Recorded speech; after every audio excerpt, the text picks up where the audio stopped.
Alam mo yung mga contractor na parang may magic trick, bigla may progress billing tapos, ha? Wala pa nga, bakit may bayad na? So may contractor, laging may pangako. Pagtapos to, magugustuhan mo. Wow, ang ganda pakinggan, di ba? Every day, si client excited mag-check. Pero bakit parang walang nangyayari? Slow motion ba tayo? Tapos isang araw, dumating si contractor. Ayan, tapos na tayo. Hala, hukay pa lang. Less than 50% natapos.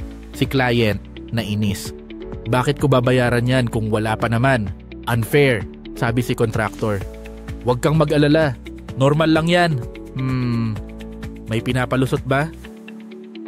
Si client, nag-check ng kontrata. May something fishy ba? Hanggang sa nag-usap sila ni contractor. Ayoko ng ganito. Kailangan malinaw tayo next time. No more palabas. Simula nun, naging klaro na ang lahat. Si client, kampante na.